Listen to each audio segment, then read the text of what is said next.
Le sport pris au sérieux par des animateurs autant tout aussi dérisoires. Avec Emilio Constanza. I'm a fun guy. Félix Forget.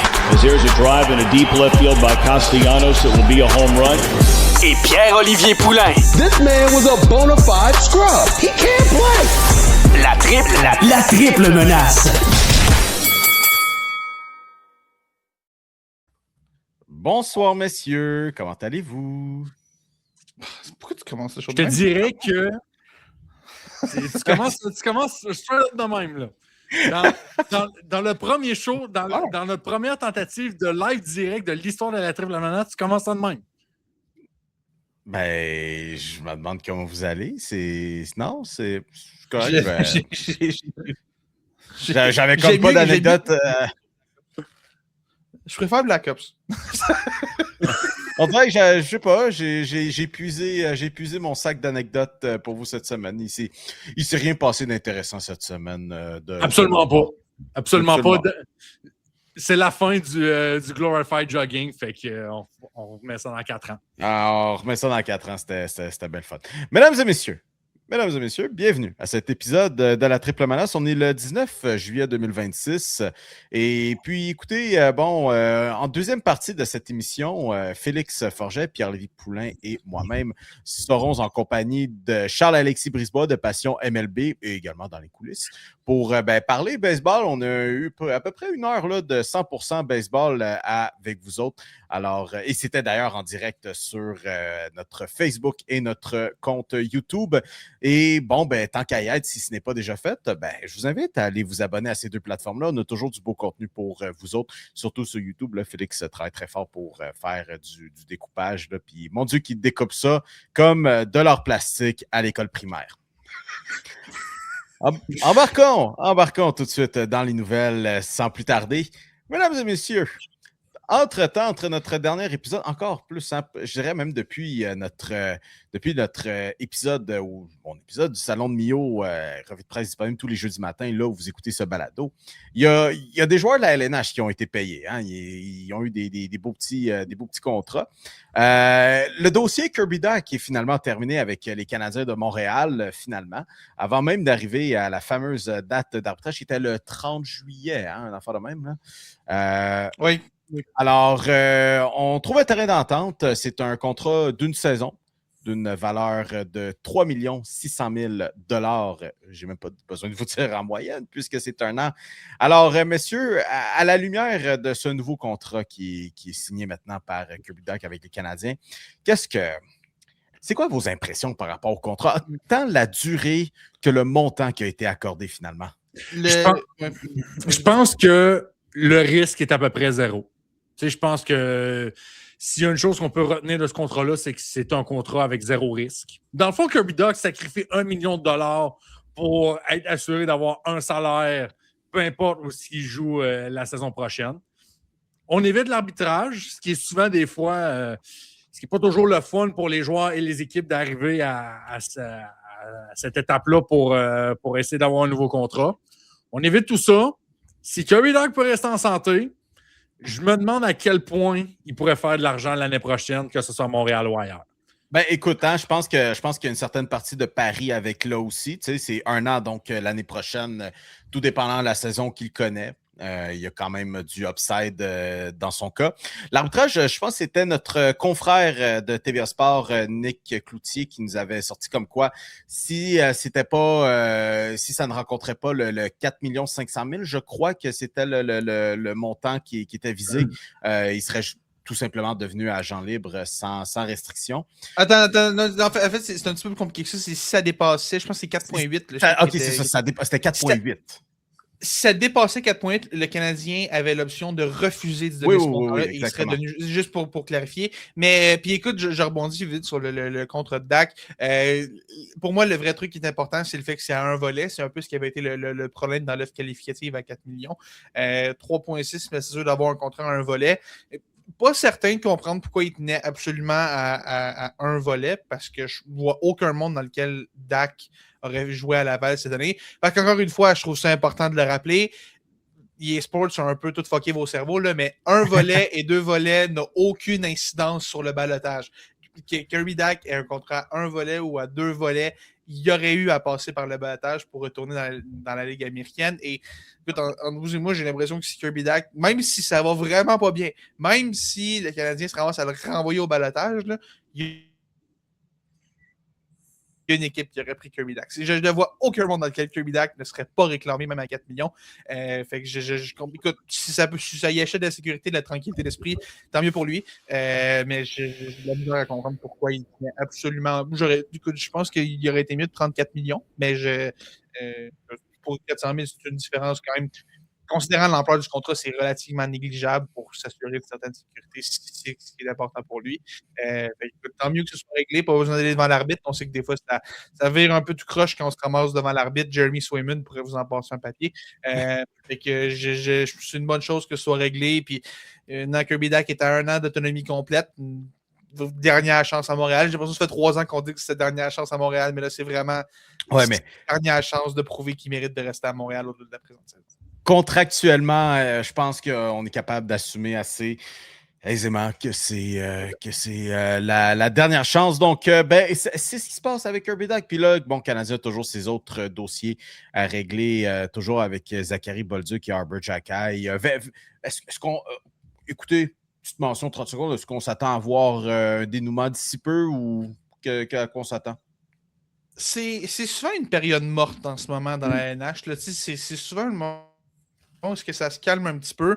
Les 2 gars n'ont pas d'arbitrage, fait que il n'y a pas de raison d'accélérer le processus tant que ça. Moi, je ne serais pas surpris que ça aille jusqu'au mois d'août, comme je ne serais pas surpris que ça se règle maintenant non plus, là, mais il y a moins une urgence de régler ces dossiers-là qu'il y en avait avec Dach. Je ne serais pas surpris que Xhekaj, ça se règle juste un milieu où en plus j'ai tellement l'impression qu'il n'est pas compliqué ce contrat-là. Là. Tu lui donnes 1 an comme 1.5 comme ta titre, puis on réévalue ça dans 1 an. Là. Il me semble que celui-là, il est particulièrement simple à régler. Bolduc, c'est Guillaume Lefrançois qu'on a reçu sur le show il y a un petit moment de ça quand même déjà, qui rapportait ça cette semaine, comme quoi on évalue 2 scénarios en ce moment. Un contrat de 5 ans ou un contrat de 2 ans. J'ai l'impression que 2 ans fait plus de sens pour tout le monde ici. Je pense qu'il y a juste le temps de laisser se prouver, le fait qu'un contrat de 2 ans le ramènerait à l'autonomie avec restriction. J'ai l'impression que ça va tourner un peu autour de ça, le 2 ans.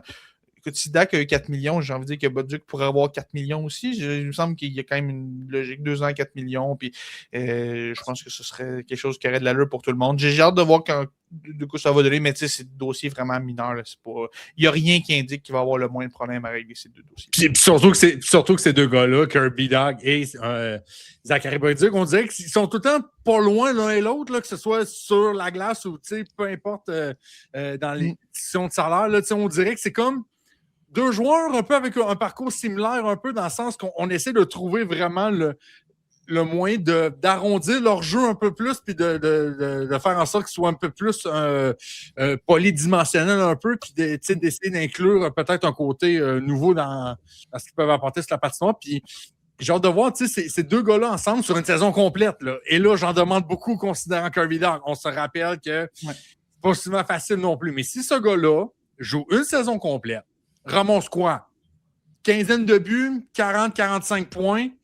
Pour avoir une excellente augmentation de salaire l'année prochaine avec la cap qui explose, un joueur qui est capable de jouer au centre avec la shape qu'il a et les habiletés qu'il peut avoir. Là, Kirby Dach est quand même reconnu pour avoir des habiletés avec ses mains quand il contrôle la rondelle. Ce gars-là pourrait avoir une belle augmentation de salaire, peu importe l'équipe, l'année prochaine, là, dans 1 an. Là. Un joueur de centre qui a été pêché 3e au total, ça a 1000 vies dans la Ligue nationale. Il est-tu droitier? Juste le fait qu'il est 3e. Il est droitier. Joueur de centre droitier, 3e au total, gros bonhomme. Là, il y en a, même s'il n'est pas bon, là, il y en a encore pour au moins 5 ans d'assuré dans la Ligue avec des équipes qui vont lui donner des chances en espérant. 5 ans avec un bon salaire, là. Ouais, c'est ça. Il y a des équipes qui vont croire en ça. Puis, tu sais, il y a quand même. En tout cas, il y a une équipe qui pourrait me convaincre une fois, là, mais j'ai l'impression que ce ne sera pas à Montréal. Ça, c'est un feeling que j'ai, mais ça reste que quand même, il y a quelque chose qui s'applique tant à Dach qu'à Bolduc ici. On sait que les 2 gars aiment jouer ensemble, d'ailleurs, là, ce qui est intéressant. Puis c'est aussi intéressant dans l'optique où, quand tu regardes ce qui s'est passé à Montréal depuis le début de l'été, on a acquis absolument rien. OK? Fait que, veut pas, c'est un peu fou à dire, mais un des gagnants de l'été à Montréal, c'est Kirby Dach. Tu sais, on se ramasse encore dans un été à se dire, bon, ben, on n'a pas de deuxième centre clair. Kapanen va peut-être être là, mais on va probablement faire des tests au camp. Puis ben, qui va probablement encore se mériter une audition comme deuxième centre cette année, c'est Kirby Dach. Ben, c'est Kirby Dach qui va avoir la pression de sa dernière année de contrat avant l'autonomie complète aussi, qui va être enfin, il n'aura pas passé un été complet à se remettre d'une chirurgie majeure au genou. Écoute, il y a des raisons de croire que Dach est en position de connaître du succès. Le problème, c'est que Dach n'a jamais profité de cette position-là par le passé. Ouais, ben, écoute, hein, il sort de finalement un été sans opération majeure, mais je veux dire, l'année de contrat, écoute, c'est supposé être un facteur de motivation. Il ne faut jamais oublier l'attrait de la dernière année de contrat. Mon Dieu. Quand tu t'en viens joueur autonome sans compensation en plus, là, soyez pas vraiment. Christian Dvorak l'an passé, quelqu'un? Soyez vraiment pas surpris. Puis, je pense pas que ça va arriver. Mais je dis pas que ça va être totalement impossible. Que s'il joue une saison complète, Kirby Dach peut finir out of fucking nowhere avec une saison de 20 à 25 buts. Oh non, ça je penserais pas. Je pense que Dach non, mais c'est juste dans l'essence de... c'est ta dernière année de contrat. Est-ce que tu serais vraiment surpris dans ce contexte-là qu'il sorte une année what the fuck comme ça? Genre, on peut rester réaliste puis dire genre un 50 points. Ouais, tu vois, tu peux plus en points. En même temps, s'il finit par jouer avec Demidov, je veux dire, Kapanen a marqué 24 buts avec lui. Écoute, il joue avec Demidov, Denisy le Richard, il va tous les rentrer. Mais j'ai pas l'impression que c'est... Non, mais... En tout cas, gars, il est là, qu'est-ce que je te dis, aussi bien essayer, ça reste que tu l'as, puis ça reste un gars qui est capable de se défendre sur un middle six, le deuxième, troisième trio. C'est une de tes meilleures options parce que tu n'as pas acheté qui que ce soit, puis Marchenko n'est pas arrivé, Nice n'est pas arrivé, on a voulu des gros bonhommes, Dach est un gros bonhomme, capable de frapper, s'il est enfin capable de trouver du rythme, je vais le croire quand je vais le voir, là. Je suis tanné de croire au Père Noël comme à chaque année, est-ce que c'est enfin l'année où est-ce que Dach va être en santé puis tout va se placer? Je pense que le Dach qu'on a vu en début de parcours à Montréal, là, les 2 premiers matchs de la saison avant qu'il s'explose le genou, là, où il avait l'air du meilleur joueur de cette équipe-là, ce gars-là, il ne reviendra plus, là, mais s'il est juste capable de trouver un petit peu de constance, il y a peut-être moyen au moins pour lui de s'acheter un petit contrat de quelques années pour son prochain pack dans la Ligue. On va lui souhaiter. On va lui souhaiter. Parmi cette brochette de joueurs maintenant qui sera grassement payé, puis je dirais celui qui est quand même le plus intéressant parmi les 3, c'est Connor Bedard qui prolonge avec les Blackhawks de Chicago. C'est un contrat de 5 ans avec une valeur annuelle d'une moyenne là, de 15 millions de dollars. Le 15 millions, c'est tel que tel. On connaît un peu le marché. Je veux dire, 15 millions de dollars, ce n'est pas rien. Connor Bedard a été tout ce qu'il nous a été vendu depuis qu'il a été repêché par les Blackhawks avec le premier show total.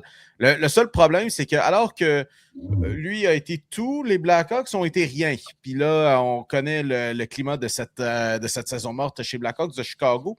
Ce qui m'intrigue, c'est pas le 15 millions de dollars par année, c'est le 5 ans. D'habitude, avec ce genre de contrat, on voit une durée de 8 ans, 7 à 8 ans en tout cas. Est-ce que Connor Bedard est déjà en train d'envoyer un message aux Blackhawks que, écoutez, si d'ici 5 ans, ça ne le fait pas, moi, écoutez, je vais avoir 27 ans, je vais être potentiellement au sommet de ma forme, puis j'irai juste chercher ailleurs, là. Écoute, c'est sûr que pour Carl Davidson, dans un monde idéal, tu veux 8 ans. Mais comme Félix l'avait déjà soulevé la semaine dernière ou il y a 2 semaines, c'est un gars qui vient de se péter 2 épaules, bien comme du monde dans l'espace d'1 an, puis tu sais, quand même des blessures assez importantes un peu. Est-ce que peut-être ça fait en sorte que du côté de Chicago, on s'est dit peut-être 8 ans, c'est peut-être un petit peu trop en commitment là-dessus, mais 15 millions, tu peux quasiment sortir un argument que c'est quasiment une aubaine. Là. Tu sais, dans 5 ans, là, à sa dernière année de contrat, là, 15 millions, ce sera rien pour lui. Là. Ouais. Puis écoute, là, il y a encore le fameux qui est sorti parce que c'est Mark Lazarus de The Athletic qui a sorti ça. Le fait qu'il a signé à moins long terme pour acheter plus de flexibilité à son équipe et blablabla. Là. La réalité, là, c'est que ce contrat-là amène Connor Bedard à l'autonomie complète.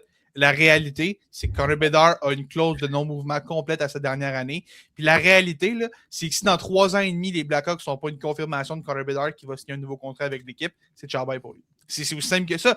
Il est exactement dans la même situation que Quinn Hughes était, que Brady Tkachuk était. À un moment donné, ces gars-là, c'est bien beau, mais si tu n'as pas de confirmation que ces gars-là vont être là à long terme, tu vas les échanger. La question, c'est pas est-ce que Connor Bedard se donne une porte de sortie dans 5 ans? La vraie question, c'est est-ce que Connor Bedard se donne une porte de sortie dans 3 ans et demi? Et la réponse à ça, c'est oui. C'est Connor Bedard, oui, c'est toujours beau, là. Quand la signature du contrat est faite, là, il a signé à court terme parce qu'il pense au bien de l'équipe, puis il ne veut pas vautrer l'équipe de mauvais contrats. Non, c'est jamais.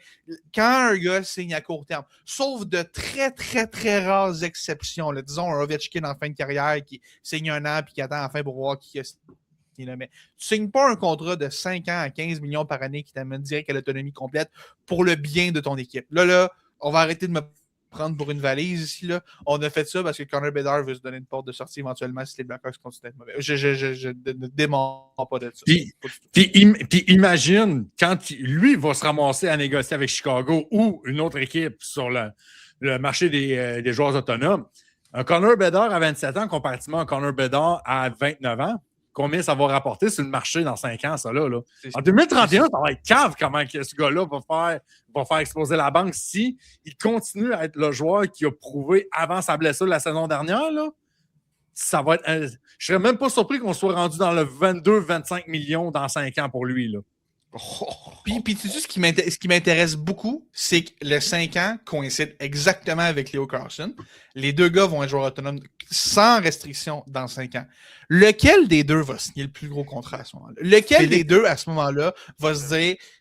Et probablement que les deux ne se rendront pas au 1er juillet 2031. En tout cas, le 1er juillet de leur année, les deux ne se rendront pas là. Mais j'ai hâte de voir dans comme 4-5 ans, là, est-ce qu'on va se dire, wow, est-ce que je paierais plus Carlsson? Là, on ne peut pas les comparer parce que Carlsson a signé une offre hostile à 18. C'est pas le même contrat qui a été signé. Là. Mais j'ai vraiment hâte de voir dans 5 ans, quand les deux gars vont être sur un pied d'égalité, lequel des deux va avoir le plus gros contrat. C'est quoi? Je pense que ça va être plus un hold-up ou du moins une espèce de Mexican hold-up que les deux vont attendre lequel va dégainer en premier parce que personne va vouloir essayer de setter le marché puis correspondre à ce que l'autre va avoir pour peut-être aller chercher plus. C'est un peu comme au football. Tu t'attendais toujours avec le marché des carrières ce que Patrick Mahomes va signer pour, comme ça le restant va tout se mettre en place. Puis, vas-y. Ce qui est intéressant aussi, c'est que puis ça, je pense que c'est lundi que ça a droppé. Là, on a eu les représentants de Leo Carlsson sur le podcast d'Elliott Friedman. Gros move de Elliott Friedman et Carl Bukauskas d'avoir reçu ça, qui ont parlé en profondeur un peu de la négociation là, puis toute la relation de Leo Carlsson, puis tout ça. Puis ce qu'il disait, un des points qu'il disait, c'est que Connor Bedard était le dossier que les deux surveillaient pour Leo Carlsson. Puis pour moi, je peux sortir la même logique pour qu'est-ce que Connor Bedard et Macklin Celebrini. Les deux vont s'affronter l'un et l'autre. Là, Chicago a cligné les uns en premier. Moi, d'après moi, Mike Grill là, regarde certainement ce contrat-là puis il dit « OK, c'est de même qu'on va baser nos négociations dans les prochains mois avec Macklin Celebrini. » C'est intéressant. Il y a quand même un truc. Chicago était plus précis dans l'optique où Bedard a besoin d'un contrat pour cette année. Oui. Celebrini a encore une année à son contrat. Il y a ça aussi qui est un facteur qui différencie les deux. Mais puis moi, l'autre nom qui m'intéresse avec ça, là, Bedard a signé, Carlsson a signé, Adam Fantilli dans la même situation que les deux gars. Adam Fantilli, saison un petit peu moins facile en 2025-2026, mais grosso modo, début de carrière assez similaire aux deux autres gars. Est-ce que lui aussi va signer pour 5 ans? T'sais, on sait que Columbus, là, pendant un petit bout, on pensait que Werenski et Marchenko étaient sur le point de quitter. Ça semble s'être calmé, mais encore une fois, on va le croire quand on va le voir, ce que les deux gars vont vraiment rester. Est-ce que Fantilli va aussi signer pour 5 ans? Si oui, ce serait quand même cool que le même été, on ait Bedard, Carlsson et Fantilli qui tombent tous joueurs autonomes. Évidemment, comme à chaque année, on se dit « Wow, ça va tellement être cool cet été-là. » Tu sais, comme dans 2 ans, « Wow, McDavid, Matthews puis Werenski vont tous tomber joueurs autonomes. » Il n'y en a aucun qui va être là rendu le 1er juillet. Mais tu sais, ces 3 gars-là qui ont été pris 1, 2, 3 de leur année de repêchage, ce serait quand même cool qu'on suive dans la durée des contrats qu'on signe jusqu'à la fin. Tu sais, tu as comme tout le temps la comparaison. Là. Fait que j'ai l'impression que Fantilli n'aura pas 15. Je serais très surpris que Fantilli ait 15. Mais tu sais, peut-être que dans 5 ans, s'il signe pour 5 ans, peut-être que dans 5 ans, on va réévaluer ça et se dire, ben, Peut-être que c'est lui, finalement, qui méritait plus que les 3 autres, qui mérite plus que les 3 autres à ce moment-là. Fait que j'ai bien hâte de voir ce que ça va donner. Mais c'est intéressant de voir que Bedard et Carlson, les deux, on s'est collés à 5 ans, des contrats qui nous amènent direct à l'autonomie complète. Tu sais, les Flyers, c'est une chose pour faire résister les Ducks d'égaler l'offre, mais les Blackhawks, c'est une offre qu'on a signée nous-mêmes pour garder Bedard. Fait que le 5 ans est vraiment intéressant. Et mettons, d'ici la fin de ce contrat-là, dans 5 ans, est-ce qu'on va avoir vraiment établi une rivalité Anaheim-Chicago? Est-ce qu'on va se voir en série 2 ou 3 fois peut-être? C'est intéressant. C'est intéressant. J'ai hâte de voir. Il y a San Jose qui existe, là. C'est sûr qu'il y a San Jose qui existe à quelque part, là, mais... Oui, non, je suis curieux. Je suis curieux de voir comment on va gérer le cas de San Jose. Je pense que c'est la meilleure équipe là-dedans. Mais non, c'est intéressant. Il y a du bon monde quand même dans la Ligue, des bons jeunes noyaux qui s'en viennent. Les Canadiens aussi qu'on en a. Puis intéressant quand même, petite note de voir que Bedard a signé 75 millions pour 5 ans. Pendant ce temps-là, Ivan Demidov, pour les 9 prochaines années, va faire 74,12 millions. C'est Demidov pour 9 ans ou Bedard pour 5. Décidez ce que vous préférez entre les deux. C'est à vous de décider. C'est ça, je pense qu'on peut oublier les Blackhawks pour cette période que moi, je suis pas... Je dis, je suis pas un fan de ce milieu. Non. D'ailleurs, contrat très similaire à celui de Demidov, celui de Trevor Zegras, mais en même temps amplement mérité aussi, j'aimerais dire. Je pense qu'il a quand même il connaît un bon second souffle de sa carrière avec les Flyers de Philadelphie. Vos impressions assez rapidement là, sur ce contrat de Trevor Zegras? Je pense que ma réaction, honnêtement, c'est que le monde dit que c'est trop cher à payer. J'en fais pas tant que ça. Non, mais il y a des... Oui, il y a des gens qui étaient genre « Holy shit! 9,1 millions pour Trevor Zegras! » J'en fais « Non, bienvenue en 2026, les chums. C'est ça que ça vaut. » Mais l'affaire, c'est que Zegras, il y a 1 an de ça, là, a été échangé à rabais par les Ducks parce qu'on ne savait plus quoi faire avec. C'est beau, il y a une super belle saison avec les Flyers, puis il y a une belle renaissance, mais ça reste que l'échantillon, c'est 1 an. 1 an de succès avec les Flyers sur un gars qui, on vient d'en parler avec Kirby Dach, un gars qui était à sa dernière année de contrat puis qu'il fallait qu'il se magasine un contrat. Je veux dire, il y avait des circonstances que, tu sais, Zegras, c'était ça aussi à Anaheim. C'était toujours super bon, on va dire son contrat. Puis là, tu sais, on peut blâmer les méthodes de Pat Verbeek qui a fait traîner le dossier en longueur, comme pour Mason McTavish, comme pour Jamie Drysdale, qui lui aussi d'ailleurs a signé avec les Flyers cette semaine. Il y a peut-être de ça aussi, je veux dire, il ne faut pas négliger cette possibilité-là, mais ça reste que c'est juste 1 an de succès pour Zegras à Philadelphie. On n'a pas vraiment le choix parce que les Flyers, déjà qu'on est mince au centre, c'est pas pour rien qu'on a essayé Leo Carlson. On s'est dit qu'on a besoin d'aide au centre. On va essayer Zegras quand même. Puis Zegras, c'est sûr que ses agents ont vu le 18 millions de déposés à Carlson. Ils sont allés voir Daniel Brière et ont fait « Ouais, tout ça a l'air que t'en as de l'argent finalement. Fait que tu vas nous en donner. On prendra pas 6. Ça va être correct. Là, on va monter à 9. On va partir à 9 puis on va jouer plus dans ce tableau-là. Fait que non, mais c'est vrai que c'est... Au moins, le terme n'est pas trop long, 4 ans. Si jamais ça ne fonctionne pas, on peut toujours se séparer dans 4 ans. Mais le montant, quand même, on est encore en train de se réajuster au montant de 2026 dans la LNH. All right. Dernier sujet, messieurs, avant que l'on parle de balles. Shams Charania nous annonce aujourd'hui une journée assez tranquille dans le sport. On s'entend, mis à part cette finale de Coupe du Monde. D'ailleurs, salutations à l'Espagne qui est allé chercher sa 2e Coupe du Monde en histoire contre l'Argentine. Mais Shams Charania qui nous sort du côté de la NBA que le Thunder échange Luguentz Dort aux Hawks d'Atlanta dans un échange à 3 équipes qui envoient notamment des choix de 2e ronde à Oklahoma City. Et l'ancien premier choix au total, Zachary Rizaché des Hawks d'Atlanta aux Mavericks de Dallas, ainsi que Ryan Nembhard à Atlanta.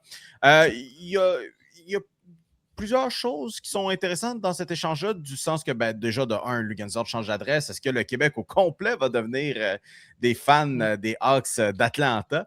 Non, mais au-delà de ça, pour le Thunder, là, je vais chercher le nombre plus exact, mais Sam Presti, le directeur général de l'organisation du Thunder, a épargné cette saison jusqu'à à 224 millions de dollars. Là, on sait qu'il y a beaucoup de nouveaux contrats qui entrent dans la NBA, puis là, ça va être la 3e saison, si je ne dis pas de bêtises, monsieur, où on va avoir cette nouvelle restructuration du plafond salarial avec le 2e plafond où les joueurs ou les organisations seraient taxées davantage sur ce qu'ils dépassent. On sait que c'est pour essayer d'un peu plus de parité aussi, de permettre un peu à tout le monde d'avoir une certaine chance. C'est ce qui a poussé, effectivement, Félix, les Timberwolves à échanger Karl Anthony Towns. Maintenant, ça se passe du côté du Thunder d'Oklahoma City, sauf que au lieu de se défaire du corps, des Jalen Williams, Shai Gilgeous-Alexander, de Chet Holmgren, c'est aller chercher les autres joueurs de soutien, Isaiah Joe, Luguentz Dort, puis il y en avait un autre qu'on avait oublié là, durant cette saison morte. Et Aaron Wiggins. Donc, ça fait 3 joueurs que le Thunder, 3 joueurs de qualité, de service en sortie de banc. Luguentz Dort, souvent comme titulaire. C'est juste la nouvelle réalité de la NBA, j'ai l'impression. Absolument, absolument. Ça arrive pour tout le monde. Je veux dire, c'est arrivé pour les Timberwolves, ça arrive pour le Thunder, ça va arriver aux Spurs à un moment donné aussi. Puis, toutes les équipes ont une façon différente d'aborder ça. Les Timberwolves, ça a été d'échanger Karl Anthony Towns, qui était le numéro 2 de ce noyau-là. Le Thunder, c'est plus d'aller piger dans la profondeur, comme tu disais. Ça va être quoi rendu pour les Spurs, on ne sait pas. Puis, je parle des Spurs, il va y avoir d'autres équipes aussi. C'est la nouvelle réalité salariale de la NBA.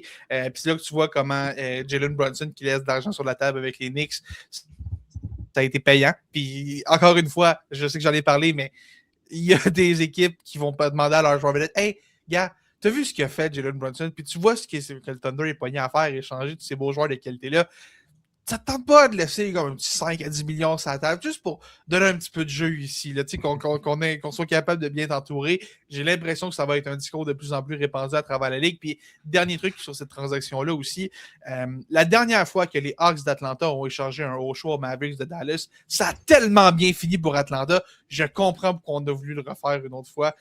Après Luka Doncic, bon, je pense pas que Chris Sachet va devenir Doncic, mais la dernière fois que les Hawks ont échangé un haut choix aux Mavericks, peut-être un petit peu regretté au final. Fait qu'on n'a visiblement pas trop peur de le refaire. Risashi qui se joint à un jeune groupe quand même déjà à Dallas avec Cooper Flag aussi. J'ai hâte de voir Dallas. Ça va être intéressant. Si on est capable de relancer Risashi, qui était un premier show total il y a 2 ans seulement, là, puis n'a jamais vraiment eu sa chance à Atlanta. On ne l'a jamais aimé à Atlanta, je ne sais pas pourquoi, là, mais le premier jour où il est arrivé, clairement, on ne l'aimait pas. Là, on l'a mis sur le banc, puis tu t'arrangeras avec tes problèmes. Là.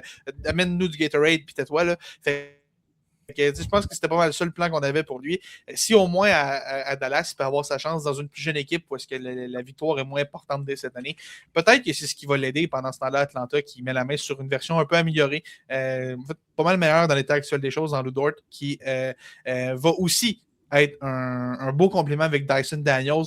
Ce ne sera pas le fun d'être un allié qui va affronter les Hawks dans les prochaines années parce que Dort et Dyson Daniels, tu as 2 des meilleurs joueurs défensifs de toute la NBA avec ces 2 gars-là qui peuvent défendre des alliés. Ce qui est dommage du côté d'Atlanta, c'est qu'on se rappelle aussi, il avait obtenu le tout premier choix au total en 2024. C'est pas parce qu'il avait tanké pour être dans les bas-fonds, là. Atlanta avait gagné avec 3% de chance de remporter la loterie, puis ils l'ont obtenu. La seule affaire, c'est qu'ils se sont ramassés promis dans une cohorte qui passera à l'histoire pour possiblement les mauvaises raisons, parce que à part Stephen Castle en ce moment, il n'y a pas grand-chose à se mettre sous la dent du côté de cette cuvée-là. On a fait le pari sur un Français après Victor Wembanyama. Peut-être on s'est dit, hey, peut-être qu'on pourrait peut-être essayer de faire un pari sur un autre joueur français. Puis finalement, ça n'a pas aidé. Moi, ce qui m'énerve un peu du côté de Dallas, c'est que Risachi, c'est un small forward. Cooper Flag, c'est un small forward. Puis, écoute, je ne vais pas sortir les gros hot takes à soir. Je pense pas que Zachary Risachi va tasser Cooper Flag dans le depth. Non, mais tu peux mettre Cooper Flag comme meneur, l'utiliser dans un rôle plus de contrôle de ballon. Puis il y a moyen pour les deux de cohabiter sur un terrain. Il y a moyen. Ouais, en tout cas. Mais écoute, on prépare l'après Luka Doncic encore à Dallas, mais c'est un petit pari intéressant. Tu sais, ça pourrait être quelque chose qui pourrait être intéressant. Est-ce que ça va donner de quoi de popper ou ça va donner Kwame Brown finalement? Parce que c'est pas mal. Tu sais, c'est quasiment là qu'on est rendu dans le cas de Zachary Zaché. Là, tu sais, on rentre dans. On l'a tellement pas eu cher. Je veux dire, ça reste un pari intéressant. Tu sais, il y a du potentiel, clairement, chez ce gars-là. Là, je veux dire, il viendra pas, c'est pas un premier choix générationnel ou quoi que ce soit. Là. Mais il y a quand même un peu de potentiel. Puis au prix où est-ce qu'on l'a payé, tu sais, je refais une analogie, on parlait du Canadien tantôt. Là, les premières années de la reconstruction, là, quand on ramassait des gars ici et là, Sean Monahan, mettons, on s'est fait payer pour l'avoir. On n'a pas payé ben cher pour Alex Newhook. Puis tout. Là, tu sais, c'est des fois, tu prends des projets que ça commence à se taler un peu ailleurs. Tu dis, ben, gars, il y a du potentiel. Nous, on n'a pas grand-chose à perdre. On va l'essayer. Au PEP du P, ça marche pas, puis on aura gaspillé un gars de fin de banc. Ah, non, OK. Ouais, la seule différence, c'est qu'Alex Newhook puis Sean Monahan n'ont pas été des premiers choix au total dans leur draft. Tu comprends mon point. Ah, oui. Ben écoutez, messieurs, j'ai un bon comparatif. Kirby Dach? Ouais. Ben Kirby Dach, parce qu'il a payé quand même le gros prix pour l'avoir. Il a payé le gros prix. Oui, mais... Mais oui. C'est le même principe d'acquisition de talent, puis tu te dis, gars, c'est des jeunes talents, ça se tourne un peu, puis on est dans une étape de notre processus où est-ce que faut que tu ailles chercher des jeunes joueurs qui ont du potentiel, puis le reste, on va régler ça rendu en chemin, là, mais pour le moment, on veut se chercher du talent, puis ce qui fonctionne, on va le garder, ce qui ne fonctionne pas, ça s'en va amener, puis on fera le ménage, entendu. Félix Forget, il était là, mon point. Messieurs, qu'en dites-vous si on usait de la magie du montage pour aller parler de baseball un peu? Ce serait le fun, hein? Es-tu en train de me dire qu'on va avoir le Mad Cab en personne sur le podcast? Le Charles Alexis en personne. J'ai entendu dire que oui. Comme en un claquement de doigts. Mettons OK, on va vraiment user là, de la magie, la vraie magie. Si mettons, je fais comme un claquement de doigts dans genre comme 3, 2, 1, puis là, on l'a, là. Ça vous dit? Vas-y donc. Allô, ça fonctionne-tu cette affaire-là? Ça semble fonctionner. Mesdames et messieurs à la maison, bonjour. Bienvenue à cet épisode très spécial de la Triple Menace. Doublement spécial, en fait, devrais-je dire, du 19 juillet 2026. Pourquoi doublement spécial? Ben, pour commencer, on voulait annoncer cette semaine sur les réseaux sociaux 2 choses.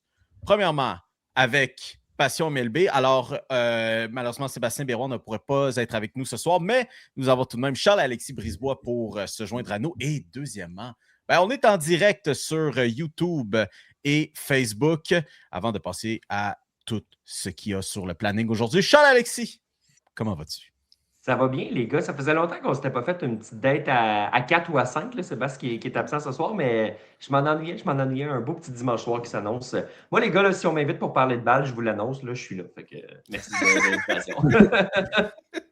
On n'en avait pas fait en début de saison, mais on s'était dit, bon, on va essayer de se rattraper parce que ça faisait 2 ans qu'on faisait un épisode spécial en début de saison. On n'en avait pas fait ce printemps. Puis là, on s'était dit, bon, on revient la deuxième moitié de saison, malgré le fait qu'on a quasiment déjà joué 100 matchs. On s'était dit, pourquoi pas? Let's go! C'est parfait. Puis tu n'as pas à te reprendre à dire quasiment moitié. La moitié de saison, c'est pas 81 matchs, c'est la pause des étoiles. Même si ça tire sur 100, on s'en fout. Tout le monde dit la demi-saison non officielle. Non, demi-saison. Non. Charles-Alexis, on va pas s'entendre là-dessus, mais on a juste l'heure, fait qu'on commencera pas ça. Ça va faire partie des réformes de la prochaine convention collective qui arrivera quand? Je sais pas. Ça va être... Mais tu pourrais être président du syndicat des joueurs, Charles-Alexis? Ah oui, j'ai les compétences, j'ai envie de postiner. Moi, parler à un mur, c'est mon activité préférée, fait que c'est un poste pour moi. Allez-vous, tu parles avec Félix Forger chaque semaine, fait que c'est déjà bonne pratique. C'est ça. Là, ça, j'aime pas comment ça s'en va. Mio reprend le contrôle de show. Super. Alors, écoutez, pour ceux qui nous rejoignent sur le live, qui sont en train de rattraper le direct et veulent quand même nous entendre discuter sur ce qui est de hockey, peut-être un petit peu de basket et tout ça, écoutez, à la fin de l'épisode pour les dernières 20 à 30 minutes, là, c'est là que ça va se retrouver où on parlera de tout cela. Mais, puis, Dieu sait qu'il y en a des informations à jaser. Mais pour l'instant, on est là pour parler de baseball, pour rattraper le tout. Sinon, si vous nous rattrapez pour la première fois sur Facebook ou YouTube, vous pouvez vous abonner à nos différentes plateformes, que ce soit Apple Podcast ou Spotify pour l'épisode en entier. Messieurs, on est là à cette mi-saison de balle. Puis il y a tellement de choses à jaser. Mais bien sûr, ce qui s'en vient, puis qui est à l'horizon et qui vient comme une grosse tempête parce qu'on ne sait pas trop qu'est-ce que ça va donner, c'est la date limite des transactions qui est pour le 3 août. Puis, mon Dieu, ce qu'il y en a des noms sur ces affaires-là. Puis, Alexis, j'ai presque envie de te demander en premier, là, parce que tu es notre invité, comment est-ce que tu envisages cette prochaine date limite des transactions, là? Un peu d'appréhension quand même parce que il y a, avec le nouveau format des séries, nouveau, ça fait quand même quelques années, mais depuis que ce format-là a été amené, il y a beaucoup plus de parité qu'avant. Tu sais, il y a tellement d'équipes dans l'américaine en ce moment qui peuvent aspirer qu'il y a beaucoup de clubs qui vont hésiter vraiment longtemps avant d'échanger des gars. Puis ceux qu'on pensait être des certitudes, comme les Red Sox de Boston qui viennent dans le collet 13, là, ils ne vendent plus. Donc, il va y avoir quand même très peu de vendeurs dans ce marché-là. On pensait que Tarik Skubal avait des grandes chances de partir. Finalement, on se rend compte que non. Donc, il y a beaucoup d'équipes qui vont appeler, le très peu d'équipes qui vont décider de vendre. Les prix vont être tellement élevés qu'il y en a qui ne bougeront pas. Donc, ça se peut qu'il y ait une date limite un peu plus plate que d'habitude. Ça se peut qu'à la dernière seconde, ça change aussi, mais c'est quand même dur à prévoir présentement parce qu'on n'a aucune idée à quoi s'attendre à 2 semaines de la date limite. Et qui est-ce qu'on voit parmi là, ces équipes? Tu as mentionné comme quoi les Red Sox, puis même, mon Dieu, ce qu'on va en revenir là, sur les Red Sox durant ce show-là, mais bon, il y a tellement d'autres équipes, là, les Tigers, les Twins qui font partie de ces équipes avec beaucoup de joueurs qui commencent à devenir intéressants. Quelles sont ces équipes, justement, que tu vois comme étant vendeuses et sinon acheteuses? Sinon, puis messieurs, vous rebondirez là-dessus, là. Acheteuse, comme 80% de la ligue à peu près. Là. Puis même, il y a des équipes qui vont vendre et acheter en même temps. Tu sais, les Padres pourraient être là-dedans. Là. Les Padres pourraient échanger Mason Miller pour aller chercher du renfort à l'attaque. J'ai des doutes qu'on va vouloir l'échanger, mais ça reste une possibilité, puis ça reste que ça se jase en ce moment. Tu regardes le classement. Moi, je pense qu'une des équipes qui peut avoir les clés de cette date limite des transactions-là, c'est les Angels. Ils ont un nouveau DG qui est là par intérim. John Maleziak qui a beaucoup d'expérience par le passé. Est-ce qu'il va décider d'échanger les Dietmers, les Soriano, puis ces gros lanceurs-là qu'il y a dans sa table? Je ne le sais pas. Tu peux regarder les Royals de Kansas City jusqu'à quel point ils ont des éléments qu'ils veulent vendre parce qu'ils ont des bons joueurs, mais je vous l'annonce, le Bobby Witt Jr. ne sera pas échangé à la date limite des transactions. Oh, bouh! Bouh! Ah non, ils en ont besoin pour construire le nouveau stade. Non, Charles-Alexis, non, tu commences pas, sinon on va te mettre dehors. OK, d'abord, je vais passer à la nationale. Mais tu regardes les Rockies du Colorado, qu'est-ce que les Rockies vont échanger tant que ça, le dos de Chris Bryant? Tu sais, il n'y a pas tant d'éléments que ça qui peuvent être échangés. Les Mets ont des tellement gros contrats. Les Giants ont des tellement gros contrats. Donc, des gros noms. Je pense qu'il va falloir gratter un petit peu, puis probablement qu'il y en a qui ne circulent pas, mais qui font beaucoup jaser en ce moment. Mais les noms les plus populaires viennent toujours avec un « oui, mais ». T'sais, Matt Chapman, oui, met son contrat. Rafael Devers, oui, met son contrat. Francisco Lindor, oui, met tout. Il y a beaucoup de mais dans ces conditions. Tu parlais des Rockies, moi, il y a un nom qui m'intéresse, puis je vais avoir ton avis là-dessus. On sait qu'il y a un gars qui vient de taper 3 circuits d'ailleurs aujourd'hui, Hunter Goodman, receveur, qui est déjà rendu à 30 circuits cette année et qui en a parlé sur le show. Je pense que c'était avec toi, Charles, comme quoi ce gars-là est vraiment meilleur sur la route qu'à domicile. Il y a des équipes qui ont peur de l'effet Coors Field. Est-ce que le gars loin du Coors Field va être bon? Ce gars-là est bien meilleur sur la route qu'à domicile. Est-ce que lui, ça pourrait être peut-être le plus gros nom qui serait échangé? Est-ce qu'on s'attend à voir les Rockies l'échanger? Il y a Mason Miller dont on parlait aussi, mais est-ce qu'Hunter Goodman, même si ce n'est pas le nom le plus connu, est un gars qui pourrait un peu être le gros joyau de cette date limite-là? J'ai des doutes qu'il va être échangé à cause du nombre d'années de contrôle. Il lui reste encore quelques années sous le contrôle des Rockies. Je ne pense pas que ça presse de l'échanger. Ceci étant dit, mettons, on jase, mettons, je pense que tu serais content, mettons que les Yankees virent désespérés un peu. Mettons. Parce que là, ils se disent, là, il faut profiter de la fenêtre d'Aaron Judge et de Garrett Cole, ce qui est vrai en passant, ils ne sont pas immortels, ces gars-là. Mais il faut profiter de la fenêtre de ces gars-là. Il faut essayer d'aller s'améliorer derrière le marbre, parce que c'est pathétique présentement derrière le marbre à New York. Mais ça se peut qu'on décide de donner beaucoup pour aller le chercher. Ça se peut qu'on fasse la même chose aussi avec Jeffers au Minnesota, mais le Minnesota est beaucoup moins propice à vendre. Donc, ça se peut qu'on décide de mettre la lune et que les Rockies fassent « Hey, tu sais quoi, j'ai plus le choix », que Paul DePodesta, ils disent « Je connais plus les prix de toute façon, fait que je vais l'accepter ». Mais peut-être qu'il va être échangé, mais je pense qu'on va préférer attendre. À quel point, puis il y a un nom qui me revient un peu dans les rumeurs, puis je suis incapable de comprendre pourquoi on ferait ce move-là. Pourquoi James Wood et les Nationals de Washington sont dans les rumeurs pour être échangés? Je ne comprends pas ce qui se passe. James Wood est en train de devenir une super vedette devant nos yeux, qui a encore beaucoup d'années de contrôle.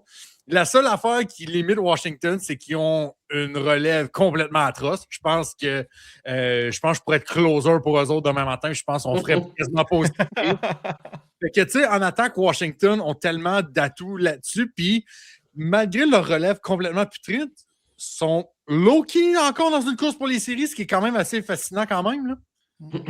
Ben, écoute, les Nationals, avec leur nouveau président, ils ont une mentalité de nous, on écoute vraiment, vraiment, vraiment tout le monde. Tu sais, il y en a beaucoup qui le disent, mais qui ne le font pas nécessairement.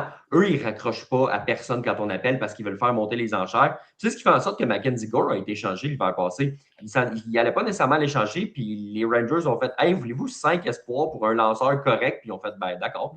Puis ils ont fait la transaction. Donc, c'est ce qui fait en sorte qu'à Washington, il y a des rumeurs.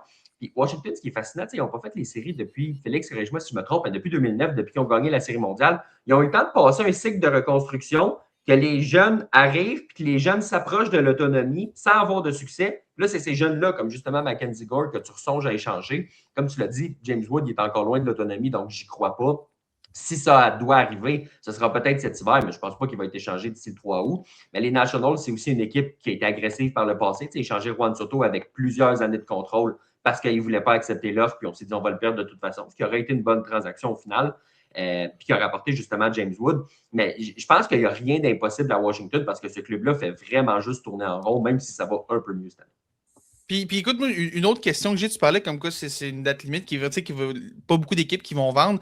On parle beaucoup, on en a souvent parlé sur ce show-là, comme quoi le fait qu'il y a possiblement un conflit de travail qui arrive, on va instaurer un plafond salarial. Tu sais, je pense à des équipes, disons, comme qui ont des joueurs qui ne seront pas joueurs autonomes cet hiver, mais l'autre année d'après. Tu sais, est-ce que habituellement, c'est le genre de gars que tu dis, ben, tu sais, on n'a aucune chance de le signer, fait qu'on va juste l'échanger, mais imaginons que tu mises sur le fait qu'un plafond salarial va être instauré. Est-ce qu'un gars qui va être joueur autonome dans, disons, 18 mois, ça fait en sorte que tu dis, ben, s'il y a un plafond salarial, on a peut-être plus de chances de le signer, même en tant qu'équipe de petit marché. Et là, soudainement, ça, c'est aussi des gars qu'on trouvera un peu moins sur le marché. À quel point ça va être un facteur qui va peser dans le fait que déjà qu'il n'y a pas beaucoup d'équipes qui vont vendre.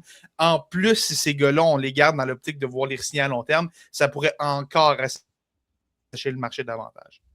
Oui, ça peut être circonstanciel, ça peut arriver ici et là, sauf que je ne pense pas que ça va affecter à ce point-là. Peut-être quelques transactions ici et là, comme je te dis, mais en général, je ne pense pas. Tu sais, les clubs donnent énormément, parfois trop, mais énormément de valeur aux espoirs. Tu sais, il y a très peu de DG de l'ancienne garde, là, tu sais, comme à San Diego ou à Philadelphie ou à Seattle, où on n'hésite pas vraiment à donner, mais sinon, les DG veulent garder leurs gros espoirs le plus souvent possible. Fait que si tu as la chance d'en obtenir, puis la meilleure façon de l'obtenir, c'est d'échanger pas nécessairement pour un joueur de location, mais un joueur qui est joueur autonome l'année d'après. Donc, tu as 2 parcours en séries éliminatoires. Ben, je pense que si on se fait tenter avec la bonne offre, ça pourrait quand même ne pas trop affecter le marché à ce niveau-là. Tu sais, je pense que ça va être peut-être plus mollo à certains égards, mais pas à cause de ça. OK.